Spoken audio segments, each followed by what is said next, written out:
Bonjour à toutes et à tous. Le sujet que j'ai envie d'aborder aujourd'hui est assez délicat, il me tient beaucoup à cœur et en même temps il fait naître beaucoup d'émotions. C'est une chose que j'ai vécue, c'est la phobie scolaire en fait. J'avais envie de vous apporter mon témoignage parce que je trouve qu'on n'en parle pas assez, que c'est peut-être pas assez connu. Et sûrement que ça serait bien que ça le soit davantage, surtout pour du coup les enfants qui arrivent et qui peuvent peut-être être exposés à ça. C'est vrai que c'est rare, mais j'ai l'impression que c'est de plus en plus fréquent en fait. Donc moi voilà, j'ai fait de la phobie scolaire.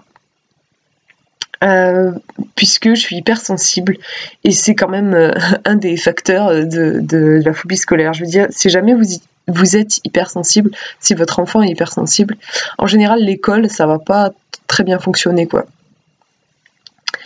Moi, ce qui a été après c'est chacun bien sûr qui a sa propre expérience avec. Moi, ce qui a été très compliqué avec l'école. C'est qu'en fait, j'aborde le monde, je sais pas trop comment dire en fait, de façon assez affective. Je fonctionne à l'affectif en fait. Et du coup, j'ai été extrêmement, ça a été très confusionnant, je comprenais pas en fait, et du coup très anxiogène l'école, parce que bah forcément c'est pas un milieu qui fonctionne du tout sur l'affectif. Au contraire, c'est très froid, c'est très compétitif, on apprend la compétition à l'école. Et alors voilà, le pire pour moi c'était les notes en fait. Les notes et la compétition qu'elle engendrait. Parce que moi, en fait, je me souviens au tout début quand je suis arrivée à l'école, donc en CP quoi, parce que bon, la maternelle, on peut dire c'est pas tellement l'école encore, parce qu'il n'y a pas de devoirs, tout ça. Mais en CP, je savais pas encore bien écrire et du coup, plutôt que d'avoir des lettres A, B ou C ou encore des chiffres, c'est encore pire en CP, je voyais pas du tout ce que ça représentait. Et ben, je me souviens qu'on nous dessinait des petits bonhommes en fait. Pour exprimer voilà le niveau du devoir. Donc il y avait un bonhomme vert souriant si jamais c'était un smiley quoi en fait, hein, tout simple.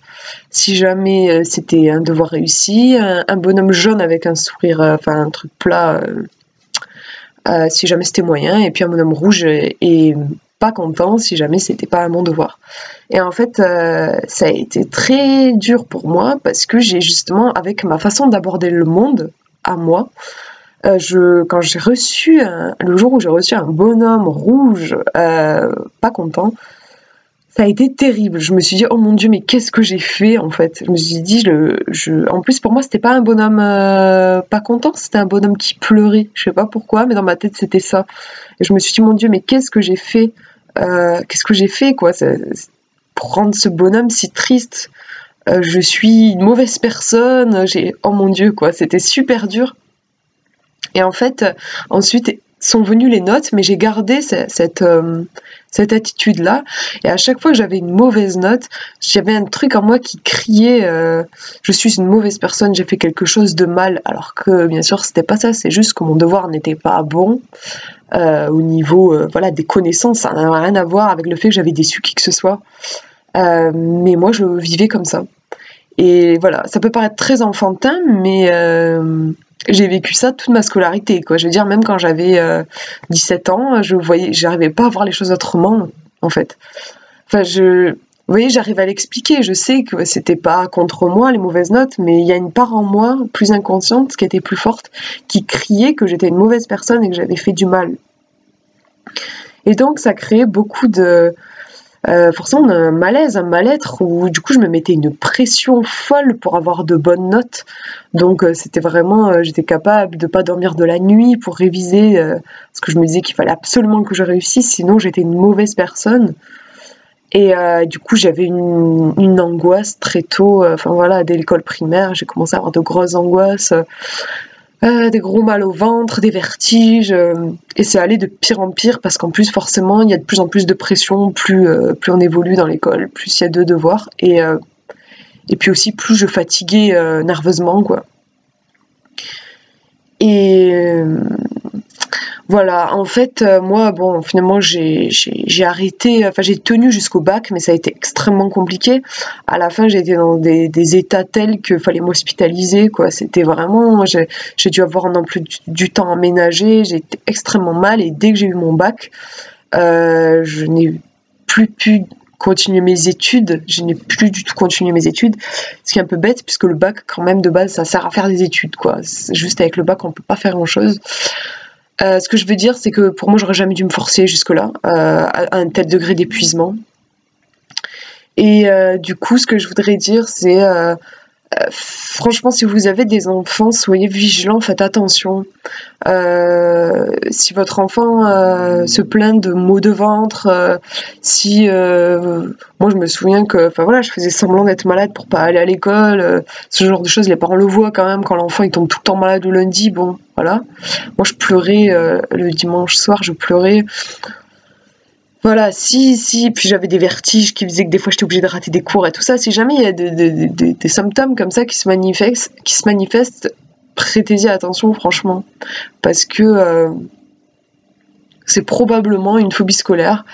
Et dans ces cas-là, franchement, pour moi, faut pas laisser l'enfant dans cet état-là, quoi.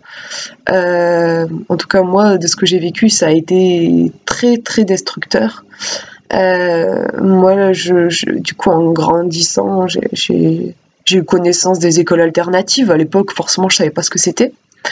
Mais voilà, si jamais vous avez des enfants qui sont mal comme ça dans le système scolaire, pourquoi pas les changer d'école et les emmener dans une école alternative où il va y avoir davantage de prise en compte de l'enfant, quoi. Et un coup de frein sur les notes, enfin d'autres systèmes que des notes, plus d'activités peut-être artistiques. Moi, ça m'aurait fait beaucoup de bien parce que je me sentais complètement perdue justement dans des matières où tout était axé sur voilà la logique, l'apprentissage, le par cœur. Moi, j'étais pas douée là-dedans, quoi. Et voilà. Alors bien sûr, il y a tout un débat des gens qui pensent que en fait, il faut forcer l'enfant à rester dans des écoles classiques parce que si jamais on les change d'école, qu'on les met dans un système différent, il sera pas préparé en fait après dans sa vie d'adulte, il va pas pouvoir s'insérer en fait. Voilà, tout simplement. Moi, bon, après c'est mon témoignage, c'est mon avis, ça, voilà, ça, vous n'êtes pas obligé d'être d'accord. Mais moi, de mon expérience, ça a été catastrophique justement d'essayer de me forcer à rester dans le moule parce que résultat, j'ai fait une grosse dépression et en fait, j'en suis arrivée au point où je vous dis, je suis incapable de faire des études, mais je suis aussi incapable de rentrer dans le monde du travail. Bon, déjà parce que j'ai pas fait d'études, donc c'est compliqué, mais même au-delà de ça, j'ai une trouille en fait du monde extérieur, carrément. Ça a vraiment développé ça chez moi. Et je connais des gens qui sont allés dans des écoles alternatives. C'est vrai, je le reconnais, ils sont différents, on va dire, des autres. Ils ont choisi des parcours peut-être un peu pas dans la norme, différents. N'empêche que aujourd'hui, enfin, ils ont mon âge et ils gagnent très bien leur vie, ils vivent très bien. Et j'en connais un qui voyage. Voilà, et en fait, ce que j'ai envie de dire, c'est le plus important, c'est comment dire, c'est comment on se sent, c'est notre, ouais, c'est notre, j'arrive pas à trouver le mot, notre bien-être en fait.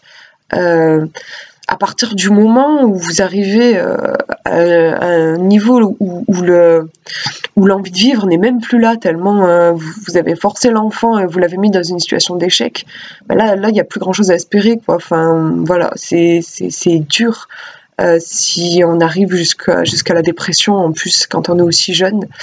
Je dis pas qu'on s'en relève pas, hein. Moi je suis en train de m'en relever et j'en remercie la vie, mais c'est pas facile. Et c'est vrai que ce que je constate, c'est que les personnes que je connais qui sont allées dans des écoles alternatives, ils ont une très grande confiance en eux et une très grande envie de vivre. Et pour moi, en fait, c'est ça l'essentiel. C'est qu'on ait confiance en soi et qu'on ait envie de vivre. Et moi, l'école a brisé ça chez moi. Et elle brise ça chez tous les gens qui ont une phobie scolaire. Après, voilà, je veux pas que mon message, ce soit Je veux pas dire que l'école est dangereuse et qu'il faut absolument la changer. Pas du tout. Je connais aussi des gens à qui l'école a fait beaucoup de bien. Moi, je comprends pas, mais oui, j'en connais des gens que l'école a sorti d'un milieu familial compliqué ou qui leur a même permis de s'éveiller à de nouvelles choses, à apprendre des choses qui, dans leur milieu social, ils n'auraient pas appris. J'en connais, voilà, des gens comme ça, mais on n'est pas tous pareils et il y a des gens, une minorité, c'est vrai, mais quand même, ça existe, quoi.